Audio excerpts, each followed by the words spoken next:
Recently 2 दिन पहले मेरे साथ में एक इवेंट हुआ कि मैं ऑफिस जा रहा था, तो सैंटा क्रूज खार का फ्लाईओवर नीचे उतरा।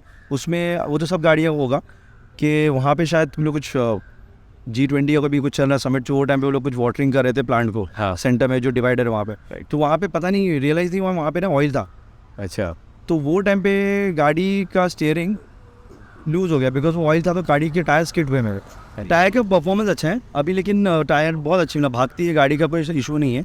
अभी रिसेंटली मेरे साथ में एक रेयर टायर का एक इशू हो रहा है कि उसमें घड़ी बट वो बहुत डाइसी सिचुएशन होता है कि कभी कभी वो बाई द टाइम में 1/2 किलोमीटर भी चलता है उसमें 3 रीडिंग गिर जाती है। Welcome to rare view reviews.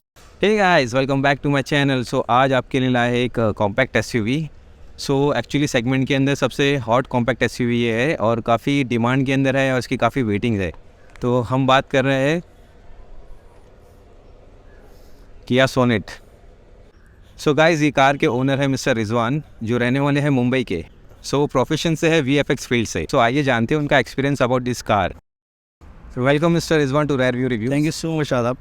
सो सबसे पहले आपकी गाड़ी का मॉडल और आपने कितने में ख़रीदी थी, आपको ऑन रोड प्राइस कितना पड़ा? ये किया सोनेट है, top model GT line IMT model है इसका, और ये मेरे को पड़ी थी 1465-75 के आसपास पड़ी थी, टॉप मॉडल। यहीं से मैंने फरवरी में मैंने बुकिंग किया था इसकी। Okay, on road price Mumbai का था? ऑन रोड प्राइस मुंबई का मेरे को पड़ा था। अच्छा, इसके साथ आपने कुछ एसेसरीज खरीदी थी? एसेसरीज लिया था मैंने, और डोर के ऊपर जो डोर गार्ड्स है वो है, फिर थोड़ा छोटा मोटा ये है, फिर यहाँ पे डिज़ाइन के हिसाब से ये सब चीज़ें मैंने लिया था इसके अंदर। अच्छा, डोर वाइजर भी लिया था आपने? डोर वाइजर ज़्यादा कुछ नहीं किया था, बट सिंपल रहा था। तो जो मतलब ये एसेसरीज कितने की पड़ी थी? एसेसरीज अप्रॉक्सीमेटली मेरे को 16 या 19,000 के आसपास पड़ा। तो आपने जब ये कार बुक करी थी उससे कितने टाइम बाद आपको ये कार मिली? मैंने इसके पीछे एक लंबी स्टोरी है, अगर टाइम है तो मैं बता देता हूँ। मैंने ये बुक किया था न्यू बॉम्बे से, सीवुड से पहले वहाँ से बुक किया था, जो मैंने अक्टूबर में बुक किया था, जिसकी वेटिंग मेरे को 3 से 4 महीने बता रहा था।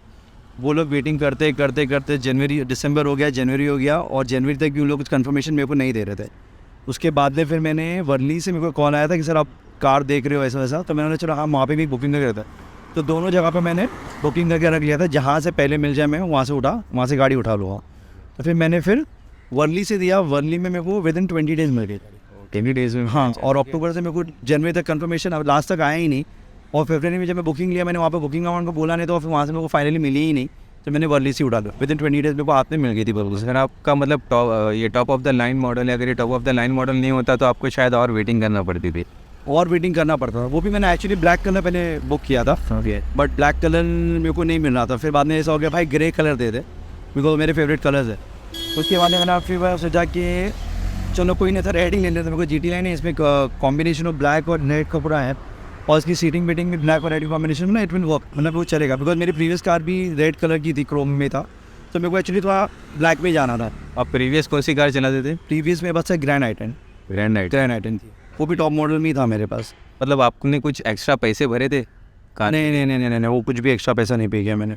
जो था, जो अमाउंट था उसी पे मैं ले रहा था, बिकॉज वैसे ही बजट से थोड़ा ऊपर सोच रहा था मैं, तो अभी एक्स्ट्रा पैसा भर के कोई लॉजिक नहीं था उसका। गाड़ी का इंजन परफॉर्मेंस कैसा लगता है? गाड़ी का इंजन परफॉर्मेंस बहुत अच्छा है, भागती है गाड़ी। मतलब आप चलाओ तो आपको 80-100 पे जाओगे तो पता नहीं चलता, तो एक्चुअली थोड़ा सा रिस्की लेवल पे आता है, तो you have to be very patient and calm कि भाई रुक जा, स्लो हो जा। भागती है गाड़ी तो ऐसी भागती है कि उसकी कोई लिमिट नहीं है। वैसी गाड़ी की हैंडलिंग कैसी है? गाड़ी की हैंडलिंग बहुत अच्छी है, बहुत स्मूथ है। मतलब ऐसा रोड पे जाओगे तो आपको ऐसे नहीं लगता है कि मतलब ये ऑफ जाएगी, बट हाँ वो ये जैसे मैं बता रहा था अभी थोड़ी देर पहले कि गाड़ी भागती है, मतलब बहुत ज़्यादा भागती है, तो हैंडलिंग तो बहुत अच्छी है। At the same time you have to be on a safer side कि भाई थोड़ा स्लो चलाओ, रिस्क होने के लिए कभी भी कुछ भी चीज़ हो सकती है। तो हैंडलिंग तो बहुत अच्छी, मतलब कहीं भी ऐसा मेरे कोई प्रॉब्लम आज तक आई नहीं है। अभी पिछले 11 महीने के अंदर वाइब्रेशंस बढ़िया नहीं, ज़रा भी नहीं, स्मूथ भागती है। मैं वही तो बोल रहा हूँ, स्मूथ भागती है तो पता ही नहीं चलता कि गाड़ी भाग रही है इतनी स्पीड में। और एक टाइम क्या था, आपको खुद को रियलाइज़ करना चाहिए भाई रुक जा, स्लो डाउन हो जा, ज़्यादा भी इसमें मत जाओ। ओके, तो हाई स्पीड में फुल कॉन्फिडेंस मिलता है गाड़ी के अंदर? मिलता है। मैं ज़्यादा वैसे भागाता नहीं हूँ गाड़ियाँ, मतलब मैक्सिमम मैंने 120 तक टच किया था, बट फिर मैं उस कट डाउन कर देता हूँ, मतलब क्योंकि मेरे को ज़्यादा पसंद नहीं है, सेफ साइड चलना पसंद है। तो इसका स्टीयरिंग रिस्पॉन्स कैसा है गाड़ी? बहुत अच्छा, बहुत स्मूथ है। मतलब आपको बस ये करना है, बट मतलब लाइक प्रॉपर रिस्पॉन्ड मिलता है? जैसे अभी हमने अगर फोर्ड इको स्पोर्ट चलाई हो या स्कॉडा की गाड़ी चलाई हो, हाँ। तो उनका जो स्टीयरिंग होता है वो बहुत काफ़ी मतलब फीडबैक टाइप, मतलब बहुत अच्छा फीडबैक देता है। अच्छा, मैंने फ्रैंकली स्पीकिंग वो गाड़ियाँ नहीं चलाया, फोर्ड इसको स्पोर्ट नहीं किया। इसके पहले मैंने काफ़ी गाड़ियाँ टेस्ट किया था, टेस्ट ड्राइव लिया था, जैसे कि तुम्हारी स्कॉडा और कुशाक हो गई और क्रेटा हो गई, और ये से 3-4 गाड़ियाँ मेरे को ये रेंज में, ये सेगमेंट में यानी वेन्यू हो गई, ये सब गाड़ियाँ चलाया था। तो मेरे को वो गाड़ियाँ भी बहुत पसंद आई थी। तो उसके कंपैरिजन नहीं बोलूँगा, बिकॉज सब गाड़ियाँ सेम ही है, मतलब बिकॉज ये हुंडई है, सिस्टर कंसर्न ही है उसकी। तो क्रेटा में और इसमें मेरे को वैसा नहीं पता, बिकॉज सेम स्टीयरिंग है, स्टीयरिंग सेम ही है। और कुशाक लाया था, कुशाक तो बहुत बहुत अलग लेवल की गाड़ी थी, वो तो कुछ बात ही अलग थी उसकी, मतलब उसके अंदर स्टेबिलिटी, उसके अंदर अलग बेटर, तो एक अलग फॉर्मनेस था, मतलब कि हाँ तुम स्टेबल हो, गाड़ियाँ हिलती नहीं। कुशाक की अलग ही थी स्कॉडा की, और स्कॉडा की गाड़ियाँ तो काफ़ी अलग ही, मतलब तो मेरा दिल उस पर भी था, बट अनफॉर्चुनेटली क्या हो गया, उसका रेंज बहुत हैवी था, वो 17 में पड़ रहा था और उसमें फीचर्स नहीं के बराबर थे as compare to this car. But वो जर्मन, आई थिंक वो जर्मन गाड़ियाँ हैं, तो उनकी जो बॉडी का है वो पूरा 5% 5 आउट ऑफ 5 का उन लोगों को ये मिला हुआ है। या तो मेरा एक्चुअली मैं आपसे यही पूछने वाला था कि यार सेल्टोस की जो रेटिंग आई है वो 3 स्टार आई है। 3 स्टार इसलिए आई है कि सिर्फ एक सीट बेल्ट अलर्ट की वजह से उसको 1 स्टार बढ़ गया, मतलब कुछ मार्क्स बढ़ गए, नहीं तो वो 2 स्टार ही मारती थी एक्चुअली। तो उसके बावजूद भी आपने मतलब किया सोनेट के ऊपर ही जाने का सोचा? हाँ, क्योंकि मेरे बजट में पड़ रही थी, उसमें फीचर्स, लोडेड फीचर्स पूरा, वही मैं बोल रहा हूँ। स्कोडा कुशाक सेफ्टी कार है, ऑब्वियसली सेफ्टी तरफ जाना चाहिए, बट अभी हम लोग मिडिल क्लास बंदे हैं, तो हम लोग को ऐसा है कि भाई अभी इतने पैसे में ये चीज़ें मिल रही है, और सेफ्टी इसमें भी ऐसे नहीं, इसमें 6 एयरबैग्स है। इससे लो वर्जन में पहले मैं जा रहा था, जो एनिवर्सरी एडिशन था, उसमें चार्जिंग पॉइंट नहीं था, और तुम्हारा और काफ़ी चीज़ें नहीं थी उसके अंदर, मतलब कट डाउन होते, और 60 या 70-80,000 के डिफरेंस में मेरे को ये मिला था। फिर मैंने फाइनली चूज़ किया इसमें ही चले जाते, फिर ज़्यादा मतलब नहीं है, फिर ज़रा सी चीज़ के लिए अभी टॉप मॉडल ले रहा है तो बेटर वही है। अपने XUV 300 ट्राई करी थी? XUV 300 ट्राई किया था मैंने, बट वो वेटिंग था, उसको टाइम लिमिट था, तो फिर मैंने उसके अंदर फिर मैंने हाथ नहीं डाला। और महिंद्रा की गाड़ी है तो ऑब्वियसली ये है, बट फिर मैंने उसमें हाथ नहीं डाला। मेरे को पता नहीं, ये मॉडल बहुत ज़्यादा पसंद आया, क्योंकि मेरा सेल्टॉस लेने का दिल था, मतलब क्रेटा सेल्टॉस पे था वो, बट बजट में और रेंज बढ़ रहा था, तो फिर मैंने रुक गया, मतलब पहले ले लेते, इंशाल्लाह चला लेंगे, उसके बाद देखेंगे, अगर ज़रूरत पड़ी तो फ्यूचर में इंशाल्लाह लेंगे। कि आपकी गाड़ी की ब्रेकिंग्स कैसी है? ब्रेकिंग बहुत अच्छी है, बहुत अच्छी है, मतलब उसमें चारों डिस्क ब्रेक आते? चारों डिस्क ब्रेक है, राइट, चारों डिस्क ब्रेक, चारों डिस्क ब्रेक है इसकी। और ऐसा अचानक में कुछ चीज़ आ गई तो ब्रेक मार, फिर पीछे वाला भी स्टेबल हो जाता है, बट डिस्क ब्रेक है, मतलब आपको ऐसा गाड़ी स्किट नहीं होती, गाड़ी स्किट नहीं, गाड़ी मतलब बाइट देती है आपको ब्रेकिंग के अंदर प्रॉपर, जैसे बहुत अच्छी देती है। अभी रिसेंटली 2 दिन पहले मेरे साथ में एक इवेंट हुआ कि मैं ऑफिस जा रहा था, तो सैंटा क्रूज खार का फ्लायर नीचे उतरा, उसमें वो तो सब गाड़ियाँ होगा कि वहाँ पे शायद तुम लोग कुछ G20 या कभी कुछ चल रहा समिट, जो वो टाइम पे वो लोग कुछ वाटरिंग कर रहे थे प्लांट को, हाँ। सेंटर में जो डिवाइडर है वहाँ पे, तो वहाँ पे पता नहीं रियलाइज़ नहीं, वहाँ पे ना ऑयल था। अच्छा, तो वो टाइम पे गाड़ी का स्टीयरिंग लूज़ हो गया, बिकॉज वो ऑयल था, तो गाड़ी के टायर स्किड हुए मेरे। ऐसा तो मैं लकीली, हम लोग गाड़ियाँ स्लो ही थी वहाँ पे, और वो सबके साथ इंसिडेंट हुआ कि नहीं पता, मेरे साथ हुआ। तो गाड़ी मेरी ऑलमोस्ट 10 या 11 की स्पीड पे ही थी, या मतलब 20 की स्पीड पे होंगी, तो गाड़ी एकदम मेरे से हाथ से छूट गई, मतलब छूट गया ऐसे, मतलब वो बैलेंस नहीं हो रही थी, बिकॉज ऑयल स्किड हो रहा था, तो उसमें स्टीयरिंग लूज़ हो गया। अच्छा, ये फर्स्ट टाइम मेरे साथ में हुआ लाइफ में। तो नॉर्मली स्टीयरिंग इसका टाइट होता है? नॉर्मली हाँ, बना गाड़ी चलते लोग होता है, तो वो ऑयल की वजह से हुआ, पता नहीं किसके साथ होगा नहीं होगा, ये प्लीज़ आप लोग बताना आप कमेंट्स में कि ये चीज़ हुई है क्या, कि ऑयल अगर रहता है और गाड़ी स्किट हो रही है तो स्टीयरिंग यूज़ होता है, कि मेरे साथ में पहली बार हुआ है। तो वो मेरे थोड़ा टेंशन हो गया था, क्योंकि अच्छा हो मैं ज़्यादा डिवाइडर के पास था, बिकॉज गाड़ी एक तरफ जा रही थी डिवाइडर की तरफ, तो मैंने वो गाड़ी की स्टीयरिंग को थोड़ा बहुत कंट्रोल किया, ऐसा ब्रेक्स छोड़ दिया मैंने, या ब्रेक हल्का हल्का पुश किया, क्योंकि ज़्यादा ब्रेक करेंगे तो और स्किड होती थी। और लकीली 20 की स्पीड पे था, अभी 100 की स्पीड या 80-60 की स्पीड पे वहाँ पे होता तो क्या इंसिडेंट होता नहीं, एक्सीडेंट हो जाता वो तो। और फिर मैंने रेयर व्यूअर से देखा कि और गाड़ी को हो रहा है, तो किसको हुआ नहीं, बाइक्स वाले भी थे, वो लोग स्लिप हो जाते, तो वो गाड़ी अपनी गाड़ी को आगे ठोक दिया, किसी और गाड़ी को आके वो ये करती बैंक करती, वो एक था, तो वो नहीं पता मेरे को दूसरी गाड़ियों के आसपास इंसिडेंट हो रहा है या हुआ होगा, ऑयल अगर ऑयल स्पिल होगा तो होगा, तो ये मेरे साथ में हुआ नहीं, फर्स्ट टाइम हुआ। कि ये बात तो मुझे भी नहीं पता। फिर विद इन सेकेंड्स, लाइक जैसे मैंने वो एरिया, मतलब आई थिंक 10 मीटर या 10 या 15 मीटर की डिस्टेंस पे जैसे गाड़ी आगे गई, तो वो ऑयली जो निकला ना, तो फिर गाड़ी नॉर्मल हो गई, लेकिन स्टीयरिंग लूज़ हो गई थी। अभी वो आप लोग चेक करना कि ऑयल जहाँ स्पिल हो, स्पेशली कितनी भी अच्छी गाड़ी हो, अगर वहाँ पे गाड़ी आपकी स्किड हो रही है तो आपका स्टीयरिंग लूज़ हो जाता है, बिकॉज वो कंट्रोल में नहीं रहता आपके टायर के साथ, वो चीज़ देखना आप लोगों। ये थोड़ा अजीब है, पहली बार ही सुना है मैंने भी। ये मेरे साथ हुआ है अभी रिसेंटली, इसके लिए मैं शेयर कर रहा हूँ। कि इसके टायर भी 16 इंच के टायर्स है, तो आपको मतलब टायर का परफॉर्मेंस कैसा लगा गाड़ी? टायर का परफॉर्मेंस अच्छा है अभी, लेकिन टायर बहुत अच्छी, मतलब भागती है गाड़ी का, कोई इशू नहीं है।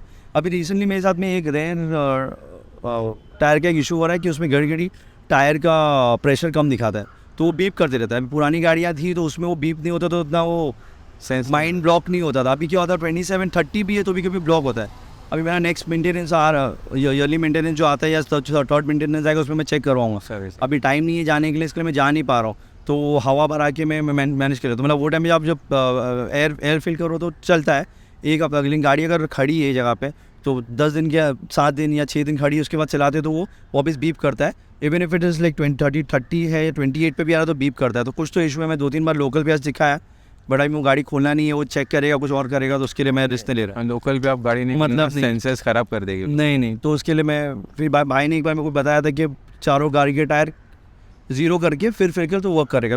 उसके साथ में भी सेम चीज़ हुआ था, उसकी MG एस्टर है, उसके साथ में भी सेम चीज़ हुआ था, तो उसने चारों टायर के हवा एकदम ज़ीरो करके फिर उसे रीफिल करवाया था, तो उसका प्रॉब्लम नहीं है, उसके बाद से उसका प्रॉब्लम सॉल्व होगा। बट मेरे अंदर ये इशू हुआ है तो अभी कंटिन्यूली हो रहा है। नेक्स्ट ये सॉल्यूशन करके देखा गाड़ी के अंदर? मैं किया और वो टाइम में वर्क किया, लेकिन वही हो गया, हफ्ते भर के बाद में जब मैंने वापस गाड़ी चली रुकी वैसा है, फिर 4-5 दिन कंटिन्यू गाड़ी बंद थी, फिर वापस जब चालू किया तो ये प्रॉब्लम वापस आया है।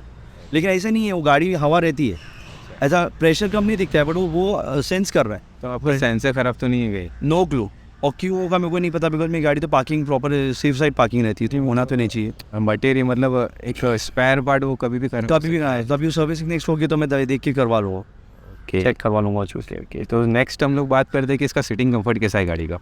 सिटिंग कंफर्ट मेरे लिए तो बहुत कंफर्टेबल है, और क्योंकि इसकी कुशन सीट है और बहुत अच्छी है, पीछे वालों पे भी कंफर्टेबल है।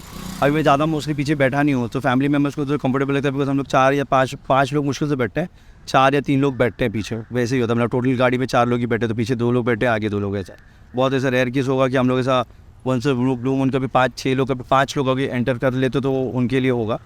लॉन्ग जर्नी के लिए भी ऐसा कोई इशू नहीं है, मेरे को ऐसा लगता नहीं कि इशू आया है। और इसकी सबसे बेस्ट पार्ट है कि वेंटिलेटेड सीट भी है, फ्रंट दोनों भी सीट्स वेंटिलेटेड है। टॉप मॉडल में, इससे लोअर मॉडल में नहीं था। मैंने वेंटिलेटेड सीट लिया था, मेरे को भी नहीं पता था, बट फिर जब चलाया तो फ़र्क पड़ता है, बिकॉज ज़्यादा हीट में एटलीस्ट फॉर नेक्स्ट 15 मिनट्स या आपको वो हल्का कूलिंग देता है, फिर नॉर्मलाइज हो जाता है, कूलिंग चलता है, बट आपकी बॉडी के लिए नॉर्मलाइज हो जाता है। फिर जब आप ऑफ करो तो आपको रियलाइज होता है कि हाँ इसमें कूलिंग का डिफरेंस आया है। तो सेटिंग कंफर्ट है बहुत अच्छा। रिवर्स कैमरा की क्वालिटी कैसी है? बहुत अच्छा, बहुत अच्छे, मतलब जो होना चाहिए उससे तो बहुत ही अच्छी है। क्योंकि आप जो नॉर्मल लगवा के लेते हो आफ्टर मार्केट, वो मैंने पिछली गाड़ी में लगवाया था, ज़मीन आसमान का फ़र्क है।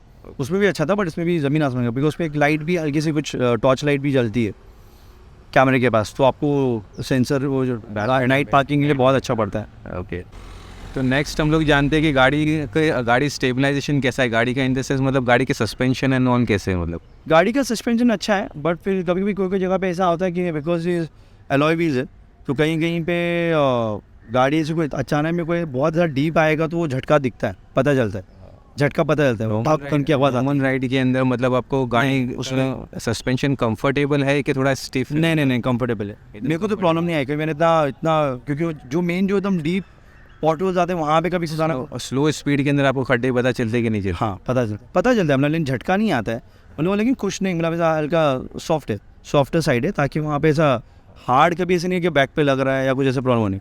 फास्ट गाड़ी चली गई, कुछ पॉटहोल आ गया अचानक में, तो वो झटका पता चल जाता है, बैक वालों को पता चलता है। वो i20 में भी इशू था, उसमें भी पता चलता था, इसमें भी पता चलता है बैक वालों को, क्योंकि मम्मी बैठते हैं तो मम्मी को भी झटका है तो मम्मी को फिर प्रॉब्लम होती है। ओके, तो इसके सस्पेंशन थोड़े मतलब कंफर्ट साइड है, स्टिफ नहीं है। अगर स्टिफ होते तो मतलब हाई स्पीड के अंदर पता नहीं चलते झटके? नहीं पता। और जो कंफर्ट होते हैं इसके अंदर मतलब स्लो स्पीड में झटके नहीं पता चलते? नहीं, हाई स्पीड के अंदर लेकिन थोड़ा सा हैंडलिंग आवाज़ आती है ठक करके क्या। तो मैं वही बोल रहा हूँ, एक्चुअली ज़्यादा फास्ट चलाता नहीं, तो मेरे को इतना मैंने कभी ध्यान नहीं दिया। आप आउट ऑफ मुंबई लेके गए हो गाड़ी? मैं मोस्टली अलीबाग साइड गया हूँ, वो रोड है वहाँ पे लेके गया हूँ। हाँ उस तरफ लोनावाला और वही आउट ऑफ मुंबई, मतलब मुंबई के महाराष्ट्र के अंदर ही है। ज़्यादा लंबा ड्राइव तो कभी किया नहीं, पूना बिना भी कभी जाना नहीं हुआ है। प्लान है LHC का बहुत है। तो उसमें मैक्सिमम आप कितनी स्पीड पे गए थे? 100 की स्पीड, एक 110-100 की स्पीड, ज़्यादा नहीं भगाता हूँ मैं वैसे है। तो वो टाइम पे भी गाड़ी काफ़ी स्टेबल चल रही थी आपकी? गाड़ी स्टेबल है, वो कोई इशू नहीं है, कोई टेंशन नहीं है। और गाड़ी में बोल रहा हूँ ना आपको, यू वोंट रियलाइज़ कि आप 130 की स्पीड पे जा रहे हो और गाड़ी जा रही है, फिर आपको जब आप ये देखते हो कि स्पीड, तो फिर थोड़ा स्लो करता था। क्यों रिस्क लेना, बिकॉज जाना होता है फैमिली के साथ जाना होता है, क्यों फैमिली के साथ में फिर, क्योंकि फैमिली बैठी है तो उसके लिए मैं अवॉइड करता हूँ ज़्यादा। 100 मैक्सिमम, बस कहीं जाना ही है ना, आराम ही करना है, घाई करके क्या करना है। ओके, तो नेक्स्ट है कि अपना इसका गाड़ी का माइलेज कैसा है? गाड़ी का माइलेज बहुत फ्लक्चुएटिंग है। जो हिसाब से अभी आई थिंक मैंने फरवरी से अभी तक लिया हुआ है, तो ऐसे तो लोग आई थिंक कंपनी क्लेम करी है 15-14 का कुछ क्लेम कर रही है, हाईवे भी शायद 16 क्लेम कर रही है। मैंने जब इनिशियली जब मैं गाड़ी ले रहा था वो टाइम वीडियो देख रहा था, तो बट माइलेज के पॉइंट ऑफ व्यू सब देखते होगे तो मेरे को अगर अभी तक मैं कैलकुलेट करूँ तो 10.5-11 का एवरेज मिला है लगता है फरवरी और अभी तक। तो आपने कभी टाइम टू टाइम कैलकुलेट किया माइलेज?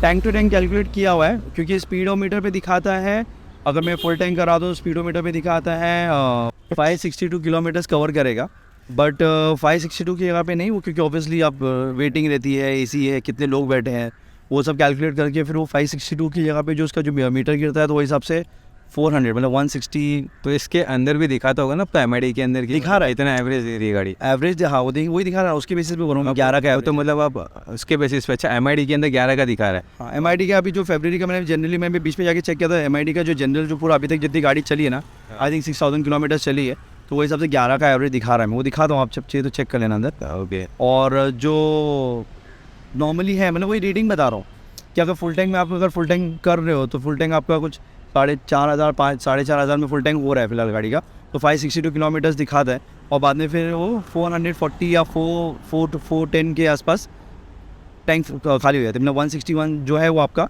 वो वेटिंग है, गाड़ी के ऊपर वेट कितना है, कितने लोग बैठे हैं, सिंगल बैठा है, डबल बैठा है, वो सबसे एवरेज कैलकुलेशन आता है। ओके। कितना गाड़ी खड़ी है गाड़ी मतलब ट्रैफिक के अंदर, वो सब कैलकुलेशन किया। राइट।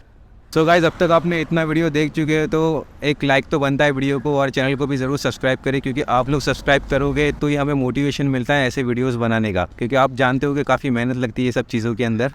तो प्लीज़ चैनल को सब्सक्राइब करो गाइस, ज़रूर करना, बिकॉज शादा बहुत मेहनत कर रहा है इस चीज़ के लिए और बहुत अच्छी इन्फॉर्मेशन दे रहा है। काफ़ी टाइम से मैं इसको देख रहा हूँ, उसे काफ़ी ग्रो किया हुआ है, और ये चैनल उसे शुरू किया है, और ये इन्फॉर्मेटिव शुरू है, और ये बहुत मेहनत कर रहा है, इसको काफ़ी डिटेल नॉलेज है इसके बारे में, तो प्लीज़ सब्सक्राइब, काफ़ी फ़ायदा होगा आप लोगों को। Thank you mister Rizwan. और अगर आप लोग, मैं आपको सजेस्ट करता हूँ, अगर आप लोग के पास कोई गाड़ी होगी तो please contact him, please calling for your interview, for your Instagram पे डीएम कर सकते हो, डीएम कीजिए, ताकि वो आपके पास आके आपकी गाड़ी का रिव्यू ले सके और आप भी इस चैनल पे आ सके मेरी तरह। Thank you mister Rizwan for your kind words. So आपने मतलब फुल पैसेंजर्स के साथ गाड़ी चलाई है वाली, तो उसके अंदर गाड़ी का परफॉर्मेंस कैसा रहा है? अच्छा है। मतलब आपको कुछ फ़र्क पड़ा है कि मतलब आप अकेले चलाते हो तभी और फैमिली के साथ चलाते हो? फ़र्क दिखता है ना, मतलब वेट आती है गाड़ी के अंदर तो फिर वो डिफरेंस आता है ना। परफॉर्मेंस में डिफरेंस आ जाता है गाड़ी? परफॉर्मेंस में डिफरेंस नहीं है, मतलब वेट आता है तो फिर हम लोग को फिर थोड़ा एक्स्ट्रा रेस करना पड़ता है। तो थोड़ा हार्ड रेस करोगे तो थोड़ा सा ऑब्वियसली थोड़ा पेट्रोल ज़्यादा पुश करेगा, वो सब चीज़ों का आता है। मतलब गाड़ी के अंदर वेट फील, हल्का फील पता चलता है कि हाँ लोग बैठे हैं इसके अंदर। आई ग्रैंड थी उसके कंपेरिजन थी, दोनों कंपेरिजन नहीं हो सकता, बट आई ग्रैंड में क्या था, वो गाड़ी छोटी भी थी और वो हिसाब से तो उसमें ज़्यादा मालूम पड़ता है कि लोग बैठे हैं, तो पीछे का टायर भी पीछे का बॉडी ऐसी पुश नीचे हो जाती, दब जाती थी। इसमें ऐसा नहीं होता है, मतलब ऐसा, लेकिन हाँ लोग बैठे तो वेट का फील तो होता ही है, तो रेस में थोड़ा हल्का फ़र्क पड़ता है। इसका एसी परफॉर्मेंस कैसा है? एसी बहुत अच्छा है। ओके। इसमें डुअल एसी है कि सिंगल एसी है? और डुअल है, पीछे भी है।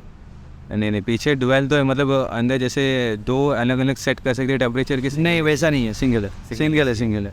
पीछे सेटिंग है, आई थिंक फैन की सेटिंग है जो रोलर की, फैन की और उसके अंदर वो, हाँ उसके अंदर टेम्परेचर सेट नहीं कर सकते, सेपरेटली पीछे का टेम्परेचर सेट नहीं कर सकते, मेन जो आगे से रहेगा वही सेट हो सकता है। तो अपनी गाड़ी टोटल कितनी चला ली जब से लिए तब से? आई थिंक 6000 प्लस हुआ है अभी, रिसेंटली मैंने देखा था 6000 प्लस मेरे हो चुके। ओके, तो अब इस गाड़ी के अंदर सबसे अच्छी चीज़ें आपको क्या लगती है?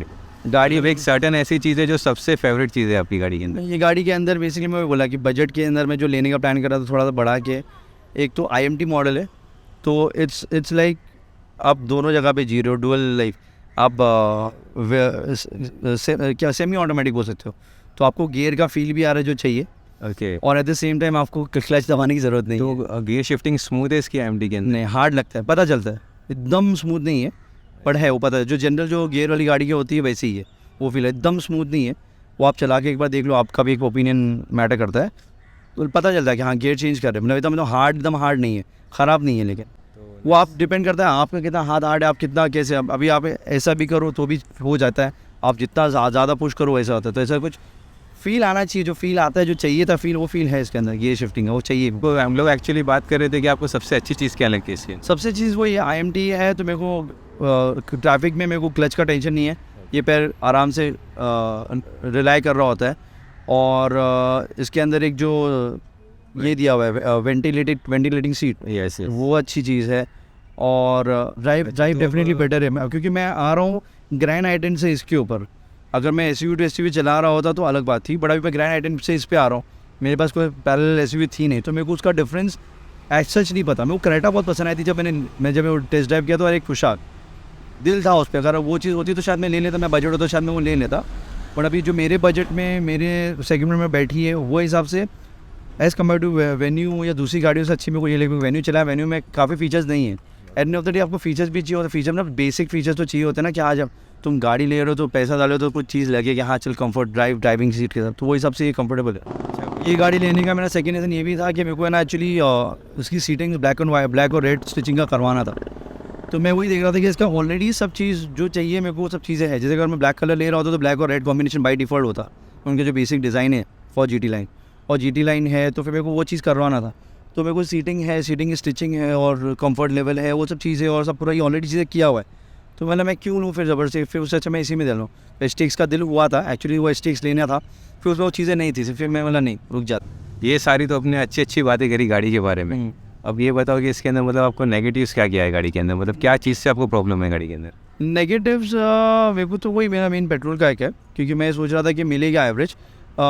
इसमें प्रॉब्लम क्या होता है, अभी सपोज मेरा रोड साइड पार्किंग है, तो मैं मॉर्निंग में जब कभी ऑफिस में निकलता हूँ 9 साढ़े 9 के आसपास ऑफिस से निकलता हूँ, तो मैं ऑब्वियसली में हम लोग का रोड साइड पार्किंग है, तो गाड़ी निकालो, कवर उठाओ, गाड़ी कोल्ड स्टार्ट जो करते हैं हम लोग, हाँ, फुल स्टार्ट ही बोलते शायद, Right. तो वो स्टार्ट करते हैं। तो वो टाइम पे जब भी सपोज मेरा रीडिंग जो पेट्रोल रीडिंग सपोज में 100 लीटर दिखा रहा है कि 100 लीटर चलेगी, तो वो बाय द टाइम मैं गाड़ी लगा के मेरी बाइक पार्क करके जब मैं वापस शुरू करता हूँ, मतलब विच टेक्स हार्डली 5-6 मिनट्स, तो उसके अंदर वो रीडिंग मेरी गिरती है। ऑब्वियसली एसी चालू है तो वो गिरेगी, बट मैं रेस नहीं कर रहा हूँ ना गाड़ी को, फिर भी रीडिंग गिरती है। बट वो बहुत डाइसी सिचुएशन होता है कि कभी कभी वो बाय द टाइम मैं 1/2 किलोमीटर भी चलता हूँ, उस पर 3 रीडिंग गिर जाती है।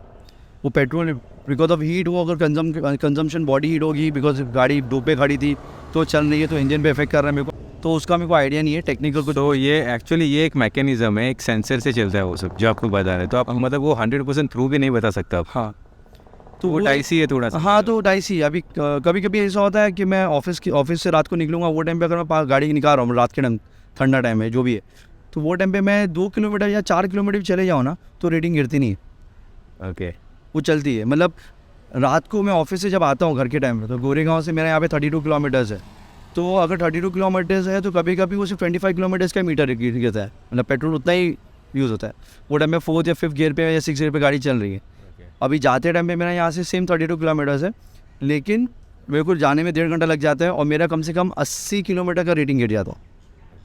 तो वो मेरे को कैलकुलेशन आज तक समझ में नहीं आया कि ऐसा क्यों हो रहा है। हैवी ट्रैफिक के अंदर तो हैवी, हाँ, मतलब वो फ्लक्चुएट होता है, या तो 40 गिरे या तो 50 या कभी 80। उस दिन लास्ट टाइम हम लोग वैसे ही जा रहे थे अम्मी के साथ में, तो मैं गोरेगांव तक पहुंचा तो मेरा कम से कम 80 का रेटिंग गिर गया। ट्रैफिक थी ही नहीं थी, नॉर्मल ऑफिस टाइम की जो ट्रैफिक थी 1.25 घंटे में पहुंचना वही था, बट 80 किलोमीटर की रेटिंग गिर गई। मतलब पेट्रोल इतना जल गया वो टाइम पे, इतना हो गया, तो वो मेरे को थोड़ा एक ड्रॉबैक लगता है। वो क्या है मैं पूछूंगा, मेरे को 100% श्योर है उनके किया कि जो सर्विस सेंटर उनको भी कुछ आइडिया नहीं होगा ये चीज़ का, तो वो एक सबसे बड़ा ड्रॉबैक लगता है मेरे को। बाकी तो नेगेटिव्स को मैंने अभी तक तो हुआ नहीं है, मेरे को प्रॉब्लम तो आई नहीं है। इसके अलावा और कुछ नहीं यार, मैं कुछ ऐसा इसका जो स्टॉक हेडलाइट है उसका परफॉर्मेंस कैसा है? हाँ, हेडलाइट का है, हेडलाइट थोड़ा बहुत वीक है उसके हिसाब से, क्योंकि मैं जब अपर डिपर चलाता हूँ, जब वो फार वाला जो मैं जब लाइट यूज़ करते हैं, डिपर बोलते हैं अपर, तो इतना उसका थ्रो आता है, बट नॉर्मल उसका डिपर का इतना थ्रो नहीं है, तो फिर वो ऐसा लगता है कि लाइट का है वो, तो क्योंकि मैंने काफ़ी वीडियोस में देखा था कि लाइट का उतना सोर्स नहीं है मतलब उसका, तो वो एक इशू है। बाकी सब कुछ मेजर नहीं लगा वैसा। अगर मैं लो मॉडल में जाता तो काफ़ी चीज़ें कम होती है, ऑब्वियसली पैसा कम दिया होता, कम होती, तो उसमें शायद बोलता ये चीज़ नहीं, वो चीज़ नहीं है। तो इसमें प्रोजेक्टर हेडलाइट आनी चाहिए थी ना फिर टॉप मॉडल है तब। हाँ, आना तो चाहिए था, बट अनएक्सपेक्टेड नहीं है इसको। नहीं है। ओके, तो नेक्स्ट अपना क्वेश्चन है कि आपने गाड़ी का मतलब कितने बार सर्विस करवा चुके हो? मेरा जो फर्स्ट फ्री सर्विसिंग थी वो, और उसके बाद में एक जो मेन सर्विसिंग आई थी वो पेड सर्विस आई थी? नहीं, पेड सर्विस अब तक नहीं आई। फ्री सर्विसिंग में जो 2 सर्विसिंग हो गई, वो पहले फर्स्ट मंथ में वो लोग एक क्रॉस चेक करने के लिए एक सर्विसिंग लेते, वो एक था, वो हो गया। और जनरल वो तो मुश्किल से 5 मिनट का काम रहता है या 10 मिनट का काम रहता है उनके लिए। और सेकेंड जो सर्विसिंग, जो फर्स्ट सर्विसिंग जो उसके बाद जो फर्स्ट सर्विसिंग से विदिन 6 मंथ्स जो थी वो हो चुकी है। अभी नेक्स्ट आई थिंक जनवरी में मेरे। तो आपको सर्विस कॉस्ट क्या पड़ा उसके अंदर? कुछ भी नहीं, 512 रुपया, वो भी वो लोग ने अंदर से पानी का वॉश किए, वो लोग साफ़ किए, उसका लिए वो भी नहीं पड़ता, बस उसी का पैसा लिए लोगों ने। तो ऑयल चेंज नहीं हुआ है आपका मतलब अभी तक एक भी बार? नहीं। आपको अंदर की इसके मटेरियल की क्वालिटीज़ कैसे लगती है? मटेरियल की क्वालिटीज़ अच्छी है, कहीं पे भी फिट एंड फिनिश का इशू नहीं है, कहीं कुछ गैप्स ऐसा कुछ भी नहीं, वो सब ओवरऑल अच्छा है, स्पेस अच्छा है, चीज़ें जो दिया हुआ है वहाँ पे ग्लव बॉक्स है और दूसरी चीज़ दी है उसके स्पेस अच्छा है, तो चीज़ें रखने में कंफर्टेबल, वैसा कुछ इशू नहीं है। मतलब अर्गोनॉमिकली अगर देखो ना तो सब चीज़ें प्रॉपर है, आपके हाथ के पास ही, ज़्यादा आपको मेहनत नहीं करनी पड़ती है। एक हल्की मूड लाइट है उसके अंदर, और बहुत सटल तरीके से जहाँ पे बॉटल रखते हैं वहाँ पे दिया हुआ है, तो बहुत हल्की सी डिम लाइट, तो कभी रात को आते टाइम कोई सॉन्ग सुन रहे हैं या कुछ जनरली कुछ ऐसा म्यूज़िक प्ले हो रहा है या रेडियो सुन रहे हैं या कभी सपोज किसी से बात हो रही है, तो वो रिएक्ट करती है as per your voice in music music के हिसाब से वो रिएक्ट करती है। तो वो बहुत हल्की है, ज़्यादा हैवी नहीं है कि आप गाड़ी चला रहे हो आपको लाइट मार रही है, बहुत सटल जगह पे कॉर्नर में दिया है एम्बिएंट लाइटिंग। हाँ, एम्बिएंट लाइटिंग सबसे बेस्ट जगह पे दिया हुआ है, तो ऐसा कुछ इशू नहीं, मेरे को फ्रैंकली स्पीकिंग इससे कोई शिकायत नहीं है। तो ये टॉप ऑफ द लाइन है, इसके अंदर सिस्टम मतलब कैसा है, स्पीकर्स एंड ऑल? इसके अंदर स्पीकर्स बहुत अच्छे हैं, इसके टॉप ऑफ लाइन में वो बोस की स्पीकर्स दिया हुआ है, तो मेरे को था क्योंकि इससे जो लो मॉडल पे बोल रहा था, जो मैं एनिवर्सरी एडिशन ले रहा था उसमें बोस के स्पीकर्स नहीं थे, तो इसमें वो बोस के स्पीकर्स भी मिल रहे थे और साउंड अच्छा है इसका, नो डाउट। सो 1 से लेके 10 के स्केल में आप इसको कितनी रेटिंग दोगे कार को? 1 से 10 के बीच में मैं इसको दूंगा, ऐसी दूसरी गाड़ियाँ तो चलाया नहीं हो तो it will be very unfair कि मैं इसको जज कर रहा हूँ ये नंबर के ऊपर, बट मेरे भाई की एक MG एस्टर है मेरे भाई की, तो उसके कंपैरिजन में ऑब्वियसली वो क्रेटा के मॉडल में आता है, तो फिर वो कंपैरिजन नहीं है, तो इसको 1 से 10 के बीच में मैं इसको 7 रेटिंग दूंगा। 7 तो 3 पॉइंट्स आप किस चीज़ के काट रहे हो? पेट्रोल के काटो, पेट्रोल के एवरेज के लिए पेट्रोल के लिए काटो और कुछ नहीं, मेन पेट्रोल का ही है। आई थिंक बड़ी गाड़ियाँ हैं तो फिर फ़र्क पड़ेगा, और क्या होता है ना पहली गाड़ियों में क्या वो बीप नहीं होता था, यहाँ पे वो अलर्ट नहीं करता था, या वो मीटर रीडिंग वो मेंटल भी ब्लॉक है कि नंबर दिखा रहा है शिट इतने एवरेज, और पहले की गाड़ी में कितना कट्टा था पता है, 2000 के पेट्रोल में वो एवरेज इतना खास निकाला था कि इतना चल, तो वो टाइम में फिर भी 14 का था, ऑब्वियसली छोटी गाड़ी थी, 14-15 का देता था, अभी ये थोड़ी बड़ी गाड़ी है तो फिर हाँ 3 पॉइंट में पेट्रोल की काटो। ओके, पेट्रोल मतलब आज की तारीख में पेट्रोल भी काफ़ी महंगा है और पेट्रोल लेने का अभी एक सेकंड क्वेश्चन ये भी हो सकता है कि पेट्रोल क्यों लिया आपने LPG क्यों नहीं बिठा दिए, बिल्कुल अभी आप ले रहे हो पेट्रोल तो पेट्रोल चलाओ। मेरी रनिंग डेली उतनी नहीं है, मेरी महीने में मुश्किल से मतलब मैं बोलूँगा तो मतलब सैटरडे संडे गाड़ी निकलती है, और फिर उसके अंदर भी मैं वो बीच में नई गाड़ी के अंदर आप CNG या LPG लगाओगे तो आपकी वारंटी वॉइड हो जाएगी। वॉइड तो हो जाएगी, बट आदमी बोलता है ना कि चलो एवरेज मिल जाता है वो, बट अभी तो सब चीज़ महंगी हो गई है, LPG की भी क्या कॉस्ट हो गई है, डीजल क्या कुछ डिफरेंस ही नहीं है, और फिर पेट्रोल लो, मेरे को पता है मेरे महीने का बजट 4000 या 3000 का मुश्किल से है, उसके ऊपर गाड़ी वैसे भी चलने वाली नहीं है, और वो एवरेज के हिसाब से मैं चल रहा हूँ, कभी कोई महीने में 1000 ऊपर हो गया 2000 ऊपर हो गया तो मैनेजेबल कर सकते हैं, उतना तो अफोर्ड कर सकते अलहमदा कि कर सकते हैं, तो अभी वो गाड़ी लूँ और फिर उसके अंदर वो तो उससे बेटर मैं LPG ले लेता, बाई डिफ़ॉल्ट LPG कार्ड ले लेता। Okay mister Rizwan, thank you for your valuable time. Thank you so much okay so guys, आपको ये रिव्यू कैसा लगा ज़रूर बताइए कमेंट के अंदर, और अगर आपको ये रिव्यू अच्छा लगा हो तो मेरे चैनल को ज़रूर सब्सक्राइब करना और इस वीडियो को भी ज़रूर लाइक करें। So thank you guys.